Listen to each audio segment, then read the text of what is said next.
O Peregrino, capítulo 18. Os peregrinos encontram Ateu e passam pelo solo enfeitiçado. Ora, depois de algum tempo, viram alguém que lá longe vinha só e tranquilo pela estrada na direção dos dois. Disse Cristão ao companheiro: Lá vem um homem que caminha em direção oposta de Sião.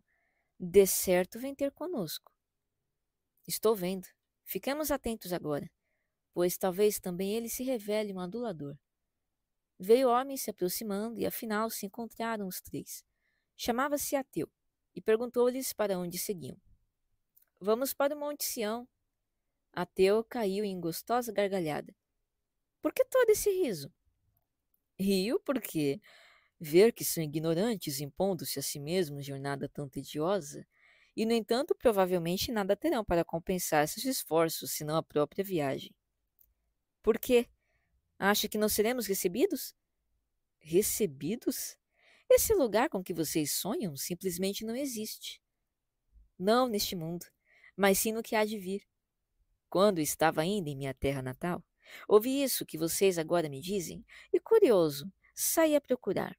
Mas já há 20 anos busco essa cidade, e mesmo em todo esse tempo não vi nem sinal dela. Também ouvimos, e cremos que há de fato um lugar assim a encontrar. Ora, se não tivesse acreditado, certamente não teria deixado a minha terra para procurá-lo. Mas nada encontrando. E se de fato existisse, eu certamente o encontraria, pois busquei bem mais do que vocês. Volto pelo mesmo caminho. Buscarei agora ânimo nas coisas que um dia desprezei, trocando-as por esperanças, hoje sei, vãs. Será verdade o que diz este homem? Perguntou o cristão ao companheiro. Cuidado, ele é um dos aduladores. Lembre-se do que já passamos por dar ouvidos a esse tipo de gente. Ora, então não existe nenhum Monte Sião? Pois já não avistamos das montanhas aprazíveis o portão da cidade? E não devemos também andar na fé? Continuemos, para que o homem do chicote não nos açoite de novo. Você é quem deveria ter me ensinado esta lição que lhe sussurro agora no ouvido. Se você parar de ouvir a instrução, meu filho irá afastar-se das palavras que dão conhecimento. Ouça, meu irmão, não lhe dê ouvidos, creiamos para a salvação da alma. Meu irmão, não lhe fiz essa pergunta porque duvidasse da verdade de nossa crença, mas para pô-la à prova e para arrancar de você o fruto da sinceridade do seu coração. Conta a esse homem. Sei que está cego pelo Deus deste mundo. Prossigamos nós dois, sabendo que cremos na verdade, e que nenhuma mentira pode vir da verdade. Agora sim, alegro-me na esperança da glória de Deus. Afastaram-se então do homem, que, rindo deles, seguiu seu caminho. Vi então em meu sonho que caminharam até alcançar certo país. O ar dessa terra deixava os forasteiros naturalmente sonolentos. Ali, esperançoso, viu-se bastante entorpecido e pesado de sono. Sinto-me sonolento, tanto que mal consigo manter os olhos abertos. Vamos nos deitar e cochilar um pouco? De modo nenhum, pois temo que dormindo talvez jamais despertemos. Por quê, irmão? O sono é agradável ao homem laborioso. Ficaremos revigorados depois de uma soneca. Não se lembra de que um dos pastores nos alertou sobre o solo enfeitiçado? Com isso ele quis dizer que não deveríamos dormir. Portanto, não nos entregaremos ao sono como os outros, mas sim vigiaremos e permaneceremos sóbrios. Reconheço meu erro. Se eu estivesse aqui sozinho, certamente dormiria, talvez à custa da própria vida. Percebo se é verdade o que disse o sábio. É melhor ter companhia do que estar sozinho.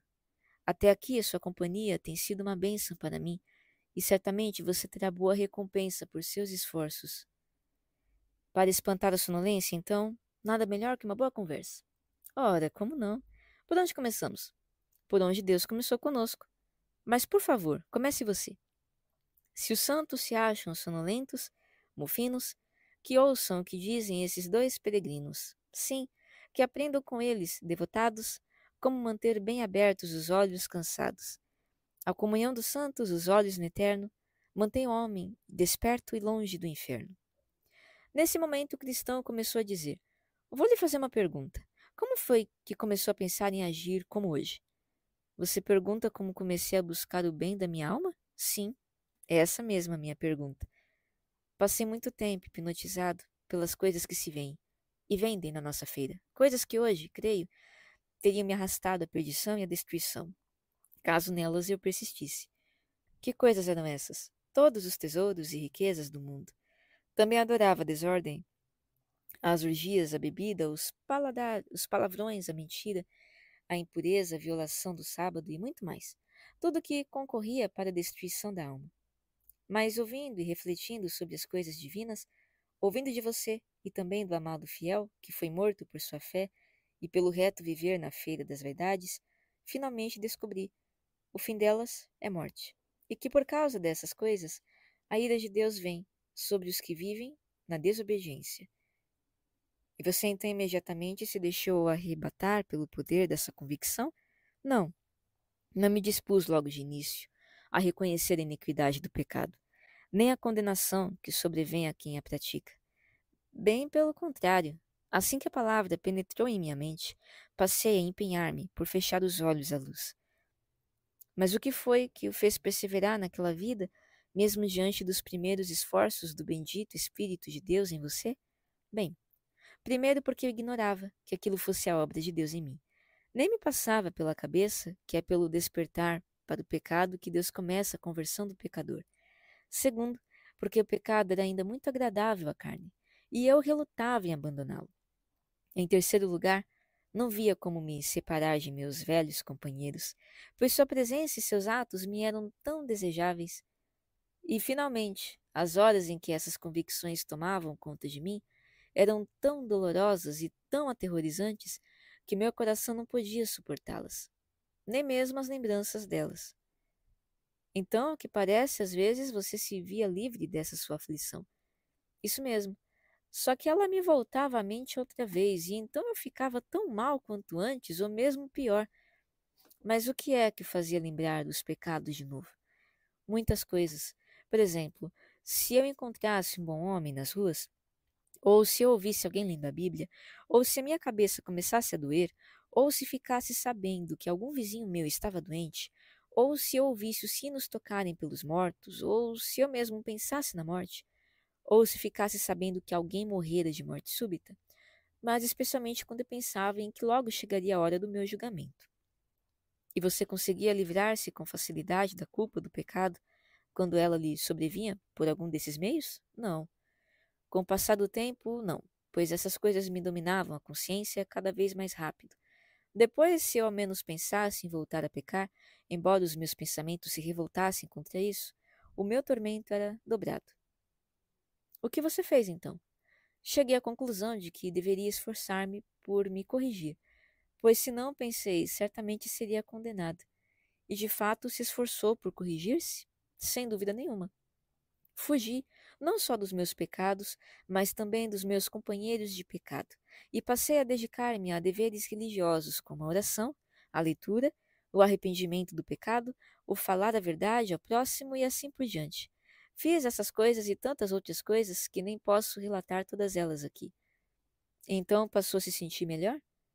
Passei por algum tempo, mas por fim a minha angústia novamente me afligiu, apesar de toda a renovação que me impus.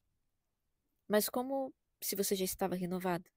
Por várias razões, especialmente ao lembrar coisas como estas. Todos os nossos atos de justiça são como trapo imundo. Ninguém é justificado pela prática da lei. Quando tiverem feito tudo o que lhes for ordenado, devem dizer: somos servos inúteis. Além de muitas outras semelhantes. A partir disso comecei a refletir. Se todas as minhas justiças não passam de trapo imundo, se pelas obras da lei homem nenhum pode ser justificado, e se depois de ter feito tudo não passamos de servos inúteis, então é pura loucura pensar em alcançar o céu pela lei.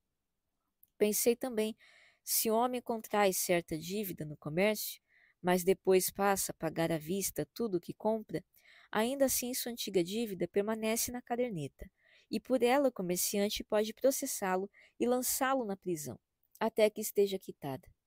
Bom, e como você aplicou isso a si mesmo? Ora, assim pensei comigo. Por conta dos meus pecados, acumulei enorme dívida no livro de Deus, e mesmo que agora esteja renovado, não conseguirei liquidar esse débito. Devo, portanto, pensar nisso constantemente, mesmo diante de tudo o que já fiz para corrigir-me. Mas como poderei livrar-me da condenação em que me enredei por causa dos pecados do meu passado? Muito bem, ótimo o seu proceder. Mas, por favor, continue. Outra coisa que me vem perturbando, desde as minhas primeiras reformas, é que ao examinar detidamente o melhor que hoje faço, ainda vejo pecado.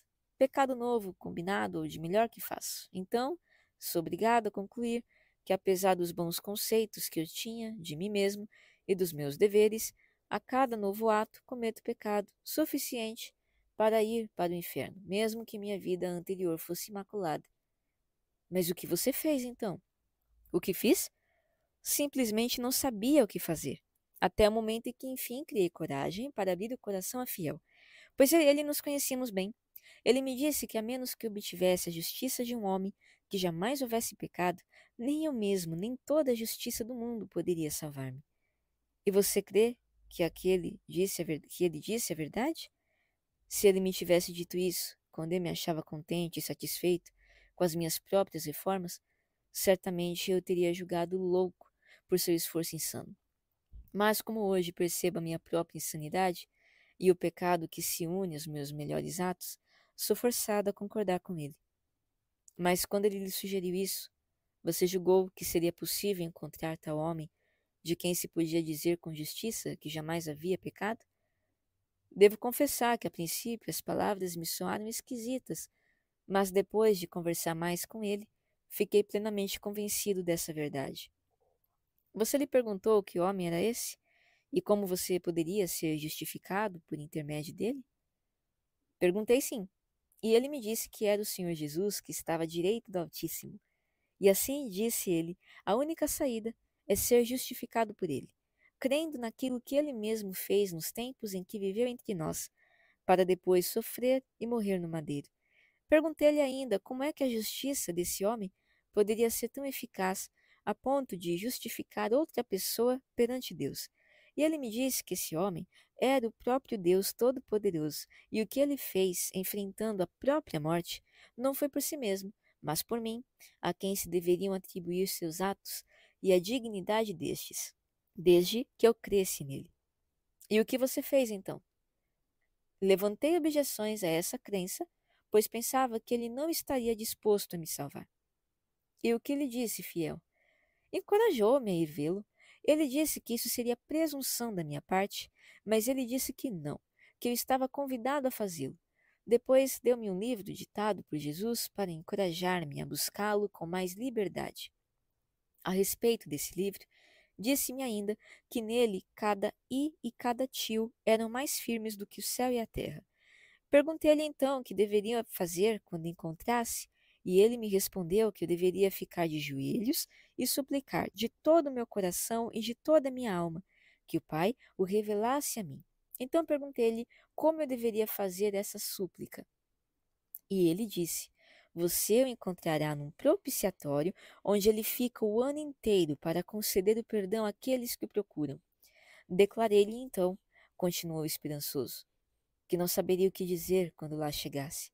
E ele me mandou dizer isto: Ó Deus, tem misericórdia de mim, pecador que sou, e faz-me conhecer e crer em Jesus Cristo, pois sei que sem a sua justiça, ou sem que eu tenha fé nessa justiça, certamente serei lançado fora. Senhor, ouvi dizer que és um Deus compassivo, que determinaste que o teu Filho Jesus Cristo seria o Salvador do mundo, e que, além disso, tu estás disposto a concedê-lo ao pecador miserável que sou. E sou de fato pecador. Senhor, aproveita então esta oportunidade e manifesta a tua graça na salvação da minha alma por meio do teu Filho Jesus Cristo. Amém. E então, você fez o que lhe aconselhou? Sim, e muitas vezes. E o Pai certamente lhe revelou o seu Filho. Não na primeira vez, nem na segunda, nem na terceira, nem na quarta, nem na quinta. Não, não foi nem mesmo na sexta.